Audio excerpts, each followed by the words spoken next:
बंगाल में बनेगा नया जंतर मंतर। बांकुड़ा के इंदास में शेख मोहम्मद माफी की हुई हत्या, सीधा आरोप है बीजेपी पर। दो नेताओं की हुई है गिरफ्तारी।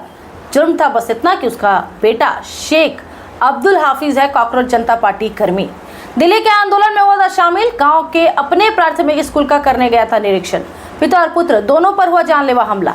एसएफआई और सीजेपी ने की है घोषणा आंदोलन की। जिस के आंदोलन में है ये पहली शहादत। तो क्या बंगाल में डबल इंजन भाजपा सरकार की बढ़ने वाली है परेशानी? क्या अमित शाह और नरेंद्र मोदी का बढ़ने वाला है संकट? क्या विपक्षी पार्टियों को मिलेगा बंगाल में आंदोलन का बड़ा मुद्दा? क्योंकि जिस पर पुलिस बर्बरता के खिलाफ नहीं सकी संसद। तो आज चर्चा इसी ज्वलंत मुद्दे की है। हाय हेलो नमस्कार सत श्री अकाल जोहार, मैं हूँ श्वेता आर्थिक धारा से। चैनल को अब तक नहीं किया है सब्सक्राइब तो सब्सक्राइब कर लीजिए और इसके बाद बढ़ाएंगे इस मुद्दे को विस्तार से। आप लोगों को पता है मेरे पापा मर गए? पता है किस लिए मरा? क्योंकि उनका बेटा स्कूल ठीक करने चला था, गवर्नमेंट स्कूल ठीक करने चला था, मार दिया मेरे पापा को। बीजेपी के लोगों ने मार दिया मेरे पापा को। अभी डेड बॉडी लेना आया हूँ उनका, पोस्टमार्टम होगा। क्या नज़ारा है यार।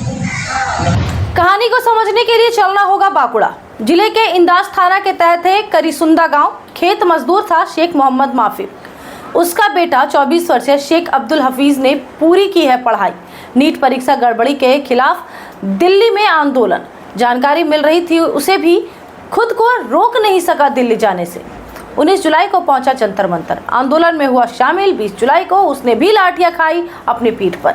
धर्मेंद्र प्रधान के इस्तीफे के जश्न में शरीक था वह भी। अपने सोशल मीडिया अकाउंट से जारी करता था अपनी गतिविधियों का वीडियो। फरमान हुआ जारी, सीजेपी नेतृत्व का आंदोलनकारी लौटे अपने अपने घरों को। वो भी 27 जुलाई को लौटा अपने घर, लेकिन उसके आने से पहले उसके चर्चे पहुंच चुके थे उसके गाँव। बीजेपी नेताओं और कार्यकर्ताओं में था भारी आक्रोश। गाँव आने पर दी गई बुरे अंजाम की धमकी। 13 अगस्त को सीजेपी ने चलाया स्कूल ठीक करो अभियान। अब्दुल भी जा पहुंचा अपने गांव के प्राथमिक स्कूल में, करीसुंदा पश्चिम पाड़ा प्राथमिक स्कूल। इसी स्कूल में उसने ली थी अपनी शुरुआती शिक्षा। स्वाभाविक था उस स्कूल से उसका लगाव। उसने स्कूल की बदहाली का बनाया वीडियो और डाल दिया सोशल मीडिया पर। इससे पूछताछ शुरू हो गई स्कूल के प्रधान शिक्षक काशीनाथ दे से। उन्होंने दूसरे दिन आने का दिया प्रस्ताव। घर लौट गया अब्दुल। रात में भाजपा कार्यकर्ताओं ने इसके घर पर जाकर शुरू की उसकी पिटाई। तो जान बचाने के लिए भागा वो घर से। बेटे को बचाने के लिए सामने आए पिता की भी हुई खूब पिटाई। उन्हें बुरे अंजाम की धमकी देकर लौट गए सभी।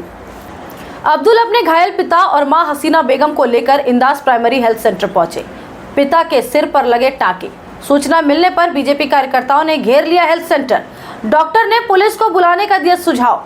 पुलिस के आने पर दोनों पक्षों में हो गया मेल मिलाप। घर आने पर फिर हुआ परिवार पर हमला। दोनों की हुई जमकर पिटाई। मोबाइल फोन से कराए गए डिलीट सभी वीडियो। नया वीडियो बनाकर माफी मांगने का दिया गया निर्देश। स्थिति बिगड़ने पर माफी को दाखिल कराया गया बर्धमान मेडिकल कॉलेज अस्पताल में। 15 अगस्त को मौत हो गई उसकी। सुन लीजिए क्या कहते हैं अब्दुल और उसकी माँ हसीना। 13 আগস্ট সেই দিন 8টা সাড়ে 8টা নাগাদ সব বিজেপি ওয়ার্কাররা আসে, ঠিক আছে। আমি চা কোথা আছে আমার বাড়ি, একদম বাড়ি হানাতে চট থাপ্পড় মার মেরেছে। সাবল নিয়ে এসে আমার ডাইরেক্ট গলা দিয়ে এটা মারার চেষ্টা করি। আমি বেঁচে গেছি, কিন্তু আমি বেঁচে গেলে কী হবে? আমার বাবা তো মারা গেল। মাথায় বাঁশ মেরে মাথা ফাটিয়ে একটা সিলাই হয়েছে বাবাকে, হ্যাঁ। তারপর বুকে মেরেছে, ভেতরে ইনজার্ড হয়েছে।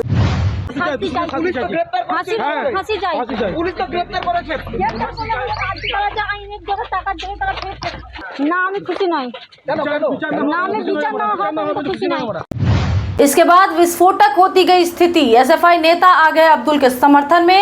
राज्य सचिव देवांजन दे ने कड़ी निंदा की है घटना की। सोमवार को पूरे राज्य में संगठन ने मनाया प्रतिवाद। न्याय मिलने तक आंदोलन जारी रखने की हुई घोषणा। देखिए अब्दुल के साथ छात्र संगठन के कर्मियों को। आज भी जुल्म के नापाक रिवाजों के खिलाफ मेरे सीने में बगावत की ख्वाहिश जिंदा है। जबरो सफाकी और तुग़यानी का बागी हूँ मैं। सीजेपी के संस्थापक अभिजीत दिपके ने जताया है आक्रोश। स्कूल की बेहतरी के लिए हत्या को बताया है बेहद शर्मनाक। पार्टी नेता पहुंचेंगे बांकुड़ा, शुरू होगी न्याय की लड़ाई। देख लीजिए उनका पोस्ट भी एक्स पर दिपके ने जो पोस्ट किया है। घबरा गई है बंगाल की शुभेंदु अधिकारी सरकार, सीएम ने राज्य मुख्यालय नवान्नों में दी सफाई, बीजेपी नहीं है इसमें शामिल, दोषियों की हो रही है गिरफ्तारी। मंत्री अग्निमित्रा पॉल ने भी दी है चेतावनी, दोषियों से निपटा जाएगा कड़ाई से। সবার চরিত্রকে ঠিক করা তো আর আমাদের সম্মানীয় রাজ্য সভাপতি বা মুখ্যমন্ত্রীর নয়, সম্ভবও নয়। সুতরাং কেউ যদি এই ধরনের কাজ করে থাকে তার উপর অ্যাকশন হবে। সে তো আর বিজেপি করে বলে, বিজেপির কর্মী বলে তো তাকে পুলিশ ছেড়ে দেবে না। একটা অন্য যে কোনো ক্রিমিনালকে যেভাবে দেখা হয় তাকেও সেভাবেই দেখা হবে। रफीक की हत्या ने खड़े कर दिए हैं बीजेपी पर गंभीर सवाल। क्या बेहतर शिक्षा की मांग करना है इतना बड़ा जुर्म कि पीट पीट कर दी जाए मौत की सजा? क्या प्रतिवाद का स्वर भी बर्दाश्त नहीं है पार्टी कर्मियों को? क्या यही मानसिकता डेवलप की है पार्टी नेतृत्व ने? स्वतंत्रता दिवस पर हुई मौत ने कटघरे में खड़ा कर दिया है आजादी को। सवाल है देश की राजनीति के अप्रासंगिक होने का भी।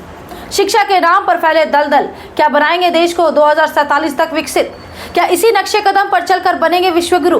दर्जनों सवाल और सत्ता के गलियारों में है सन्नाटा। मौजूद है तो थोथी दलीलें, बेहुदा आरोप प्रत्यारोप। इस वीडियो में इतना ही। जुड़े हैं आर्थिक धारा के साथ क्योंकि हम जुड़े हैं अपनी माटी अपनी थाती से। फिर होगी मुलाकात ऐसे ही ज्वलंत मुद्दों के साथ। तब तक के लिए नमस्कार।